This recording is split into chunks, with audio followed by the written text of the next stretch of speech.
IPL का एक लौता ऐसा नॉकआउट मैच जिसमें मुंबई या केकेआर में से कौन जीतेगा, इसका फैसला दो सबसे बड़े पावर हिटर करने वाले थे। और अगर आप भी बिना सोचे समझे हार्दिक पांड्या की साइड ले रहे हैं तो जरा इनके मसल्स भी देखते जाओ। जब 2019 के इस मैच में केकेआर को पहले बैटिंग पर बुलाया गया तो ओपनर शुभमन गिल और क्रिस लिन की जोड़ी ने पावर प्ले के अंदर ही 50 रन जड़कर गजब की शुरुआत दी, लेकिन 10वें ओवर में क्रिस लिन कैच आउट का शिकार हो गए, जिसके बाद एंट्री हुई रसल द मसल की, जिन्होंने समझदारी दिखाते हुए शुरुआत में धीमी बैटिंग करी, क्योंकि दूसरी तरफ से तो गिल साहब सिर्फ छक्कों में डील करते हुए एग्रेसिव बैटिंग कर रहे थे। लेकिन 15th ओवर में जैसे ही गिल को 76 रनों पर आउट करके मुंबई राहत की सांस ले पाता, तभी रसल बोलते हैं रुको जरा, क्योंकि आखिरी के 3 ओवर बचे थे और याद रखना केकेआर के 177 रन हैं। अब 18वां ओवर हार्दिक पांड्या लेकर आए, जिसमें रसल 3 बैक टू बैक छक्के मार के 20 रन बटोरते हैं। 19वें ओवर में रसल का पत्ता साफ करने के लिए बुमराह को बुलाया गया, लेकिन 2 चौकों के साथ इस ओवर में भी रसल 15 रन निकाल देते हैं। अब आखिरी ओवर में रन बचाने की आखिरी उम्मीद थे लसित मालिंगा, लेकिन इनकी तो पहली बॉल पर छक्का मार के और पूरे ओवर से रसल 20 रन बटोरते हैं। आखिरी के 3 ओवर में 55 रन मारने के बाद रसल और उनकी टीम का सेलिब्रेशन देखो।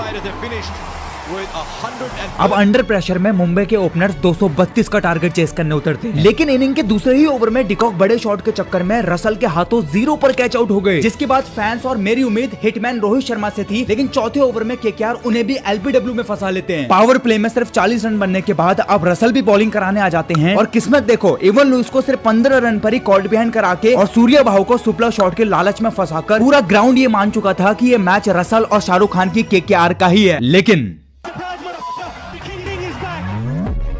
90वें ओवर में हार्दिक इनिंग संभालते हैं और न जाने किस माइंडसेट से आए थे कि दूसरी ही बॉल पर छक्का मार के आखिरी बॉल तक लड़ते रहा ये बंदा। सिर्फ 17 बॉलों में अपनी 50 पूरी करके हार्दिक सेलिब्रेट तक नहीं करते हैं, क्योंकि असली टारगेट अभी दूर था। एमआई को अभी 30 बॉल में 93 रन चाहिए थे, लेकिन फिर भी उनसे ज्यादा केकेआर वाले प्रेशर में थे, क्योंकि मिड ऑफ लेग और स्ट्रेट को एग्रेसिवली पिक करके हार्दिक ऑलरेडी 33 बॉल में 91 रन मार चुके थे। पर अफसोस उस रात हार्दिक का साथ अगर एक प्लेयर भी दे देता तो बात कुछ और होती, और हार्ड हिटिंग पांड्या के डीप मिड विकेट में कैच आउट होते ही एमआई 168 पर ढेर हो जाती है।